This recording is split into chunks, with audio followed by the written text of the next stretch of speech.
I'm sure we've all seen ads and infomercials promising quick fixes for our orthopedic and musculoskeletal pain and problems. But proper diagnosis and treatment, even if that means surgery, by experts like my guest today, is paramount to healing and getting our lives back. And I'm joined today by orthopedic surgeon Dr. Sam Sydney and physical therapist Dr. Sami Ahmed, and they're both with Orthopedic Associates of Central Maryland. Hi, I'm Scott Webb, and I've got a bone to fix with you. So I want to thank you both for joining me today. We're essentially going to talk about these quick fix orthopedics, if you will. I'm kind of putting that in air quotes, right, Sammy? So just want to give you a chance as we get rolling here when we think about and frame this as quick fix orthopedics. What are your thoughts on that? All these devices, supplements, services that we're seeing in these ads and all these different places on the internet. What are your thoughts about this stuff? I'll say that here at the Orthopedic Associates of Central Maryland, we have noticed that there has been this uptick and this increase in the number of ads and products that are out. Some are over the counter, some require you to go to a doc to get it, but a lot of times you just see things that are, it's clickbait, right? People go in, they want to click an item because they've got knee pain and it's supposed to make everything better. It's supposed to make your back better. These braces, electrical stimulation units, etc. And in some cases they work. In some cases, our group, we will absolutely provide them to our patients, and we tell them like these are the parameters that research has shown that this is going to help you get better. But usually that's part of a smaller thing that leads to something else, right? Usually when someone comes to us, to our practice, whether they're coming to see us in PT or seeing our physician counterparts, what's the straw that broke the camel's back, right? There are small things that have led up to this point where someone is willing to come in to get care. And so a lot of times, yes, there are devices out there that help, braces, ice packs, different machines that will do all these great things. But ultimately, getting seen by a provider, seeing our physician staff and coming and seeing someone in physical therapy is really the ultimate way to, one, get a real and right diagnosis rather than diagnosing yourself. And two, making sure that in the long run, you're going to find long-term solutions that'll keep you better and keep you healthy for longer periods of time. Yeah, and Sammy, one of the things that I notice, because I've spoken to you before and we've done these things before, is I see these things and a lot of times they promise or they say no surgery, no physical therapy, none of these things are needed. And I always think of you, I wonder what Sammy thinks about that when they say that, that some of these things will never be needed. I'm assuming your thoughts on that are that, well, they might be, and that's why you should speak to a provider, right? Well, absolutely. I mean, you think about it, right? If you've got a headache, there's a chance that, it could just be a headache and taking something over the counter might help you get better from your headache, but it could be a sign of something a lot worse. And in many of those cases, right, you want to make sure that you're getting checked out from a provider to make sure that there's not something larger happening underneath the surface. And so, yeah, sometimes you can get a quick fix, absolutely, but a quick fix isn't always the right fix. I mean, I wouldn't want someone to just patch a plumbing line in my house and have the whole thing flooded next time, would I? No. Yeah, you wouldn't. And Dr. Sydney, I want to bring you in here and talk about, I think there's a sense for many of us that just because we see an orthopedist, that automatically means surgery, that you're going to wheel us right into the OR, so to speak. And it doesn't necessarily mean that, right? That just because we see an orthopedist, I sort of think of it a little bit like a mechanic, right? They don't just like replace your whole engine just because the engine light is on, right? You start small and you work your way up, and some folks end up needing surgery. But from your perspective here, and that thought that, we're seeing an orthopedist, that's going to mean surgery. What do you think about that? I think at Orthopedic Associates, we are a group of expert surgeons. We do a lot of surgery, but what gets lost is that we see a lot of patients that do not need surgery.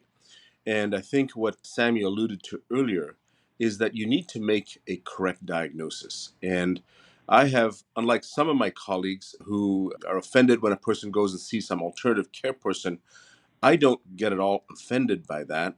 I feel they should go with a correct diagnosis. What happens is the media is getting flooded and trying to portray orthopedic surgeons who are experts in taking care of musculoskeletal problems as rushing to surgery. And I do want to point out that that is really not the case.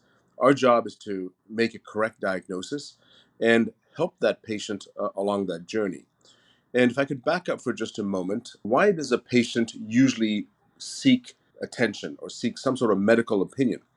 It's usually pain. That's probably by far and away the most driving and common problem. It's pain. And the second would be some compromise in their function. So of those two things, you can sometimes have a compromise in function, but not a lot of pain.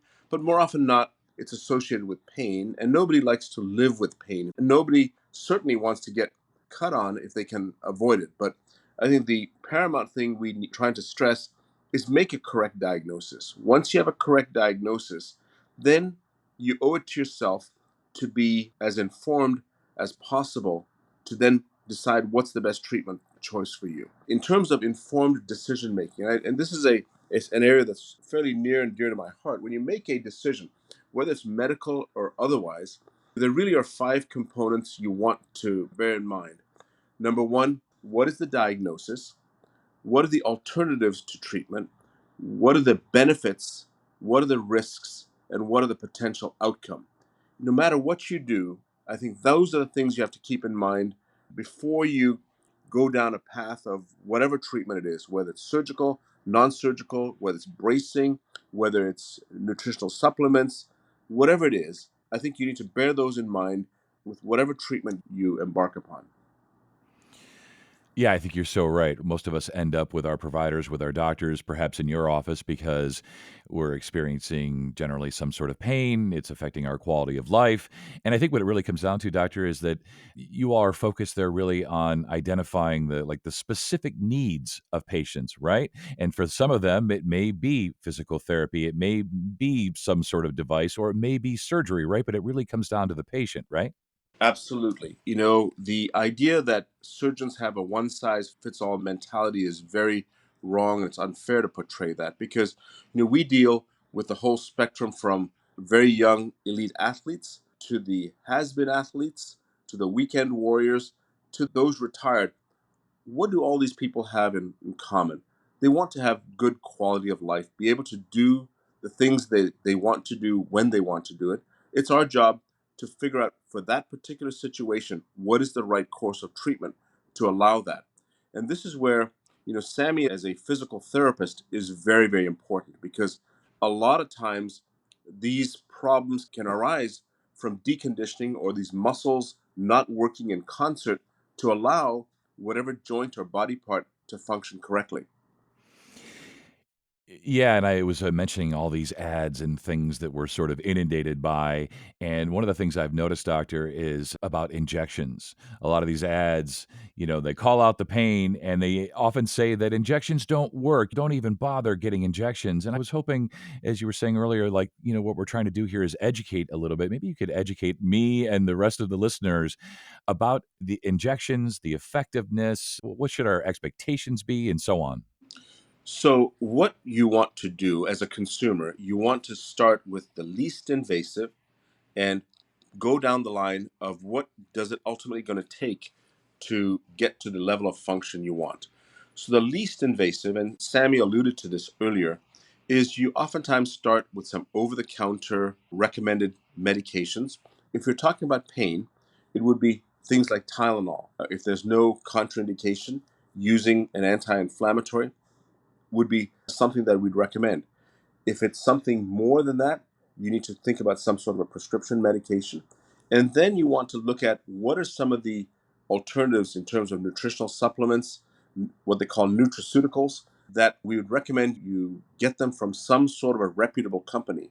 A lot of times I've noticed if I was in pain, I'm up at all hours of the night, and on late night television, you get the most unusual infomercials or ads that would lead you down a rabbit hole that before you know it, you're trying something that during daytime hours you'd think, boy, that is pretty nuts to go down that hole. So the reason for that, folks are in pain. They're looking for a way to get out of pain. So I'm a firm believer in starting from making a correct diagnosis with the least invasive and going down the pathway of more and more invasive, intrusive types of treatments as the case warrants.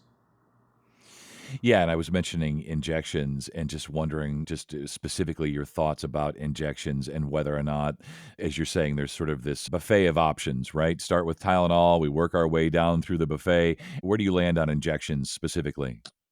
Well, I think injections can be very beneficial in the right circumstance. So, for years, corticosteroid or a steroid shot was a go to treatment.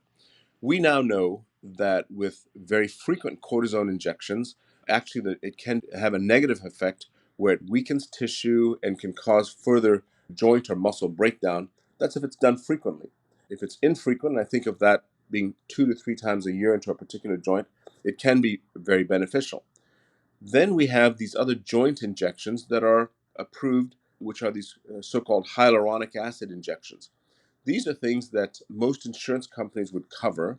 It acts like a joint lubricant. If I could just digress for a moment, hyaluronic acid is a naturally occurring substance in all of our joints.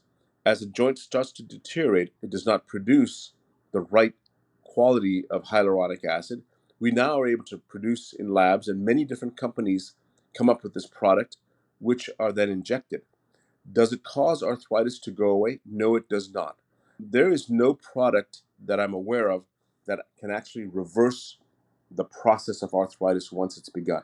And I will stand by that because no matter what these infomercials might allude, I once again want to state there's no product that we know of that can reverse a process of arthritis once it starts. Yeah, and as somebody who suffers from osteoarthritis in most of my joints, yeah, and I've tried just about everything except surgery.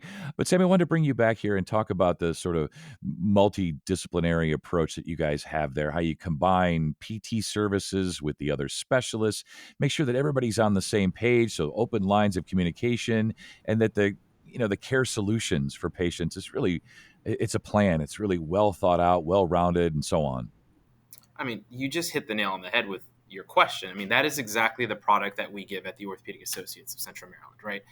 I have been working here for just about 8 years with Dr. Sydney. And since day one, right, as a newer grad PT who's coming out, fully enthusiastic, very, very ready to jump at, the return to athletes and sports medicine guys, it was very, very easy to reach out to Dr. Sydney and say, hey, I've got this patient. I'm in a little bit of a rut in terms of what direction I should be taking them. Can we have, a conversation or two? And over the years, we've developed this rapport where if there is a concern about a patient that is being seen on one side of our group or the other, meaning the PT or our orthopedic side, we are very quick to, within our group, message each other and have conversations to ensure that the patient has the best bout of care possible. Actually, ironically enough, speaking of Dr. Sydney and his particular team, he works very closely with the PA, Aaron Shakespeare, who is in fact a physical therapist who went back and became a PA years later and works regularly with Dr. Sydney. And so their team has a very, very specific PT approach to things where, if there ever is an issue that's orthopedic based and we feel that strength training or activity related with physical therapy, neuromuscular reeducation could help improve a patient's outcome, we will absolutely do that. We've come to understand that about 40% of your body is made up of muscle, right? Another 14%, give or take, of body weight is that of skeletal tissue, right? And so that's more than 50% of your body has some type of musculoskeletal component to it. And you add in the neuro component, and we've got so many practitioners that we can now rely on to attack all these different sides, right? And even in-house, there have been times where I've started off with a patient who has had, knee OA, and we're treating it and they're progressing and getting better, and they are a patient of Dr. Sydney's. And after a few sessions of treatment, we realize that there is another component. Maybe there's a low back referral component that wasn't initially established and discussed with the patient. And we've got low back and pain specialist on staff, or we can refer out to some of our other physicians and our other cohorts to look at and say, hey, could you also get an eye on this MRI, or can we get further imaging done? And so ultimately, coming back to your question, I think that, compared to other places that I've personally worked at and other places that I've seen, what makes us so unique here at the Orthopedic Associates of Central Maryland is our willingness to do everything we can to help our patients. We collaborate at a level that I've never seen before in medicine, and I hope that other groups are actually starting to look at us and attempt to try to do this as well. Yeah, I love that. I love that approach. Feels like a bit like one-stop shopping, right? That you have all the bases covered there, and there's just open lines of communication, and everybody's working together and collaborating and making sure that the plans are unique and specific to patients. As you say, if you have to refer out, you will, but you've got a lot covered in-house, and it's been really educational, as it always is when I have you guys on. And Dr. Sidney, just want to finish up with you today. Final thoughts and takeaways when we think about these ads and infomercials and all of that, and how we don't want folks sort of diagnosing themselves, right? We want them to come and see their providers and be referred and speak to experts when they think about or try to deal with their pain, their quality of life suffering, and so on. I think that is key. A black mark on our medical profession is that we're probably not sometimes the best at managing pain without a huge hammer. We sometimes go with very strong prescription medications. There are other ways to do it. And this is one of the unique attributes of our practice, where we have a strong collegial relationship with the physical therapy members of the team, where that plays such an important part of the patients getting better. And I think that's really, as Sami had mentioned, it is growing, where there's this collaborative approach to the patient between physical therapy and orthopedic surgeons and musculoskeletal specialists. And I think that will grow. And with the right diagnosis, with the right information, most patients are going to want to get better and do the right thing. It's just that there's so much noise out there that can be very confusing and very appealing that sometimes patients can get distracted. And I would advise initially, if there's a problem, have a good relationship with your primary care physician or your internal medicine doctor. Run that by him or her. Make sure that it is what you think it is, because a lot of times low back pain could even be a kidney stone, or in rare instances, we've even had appendicitis, which presents as low back pain.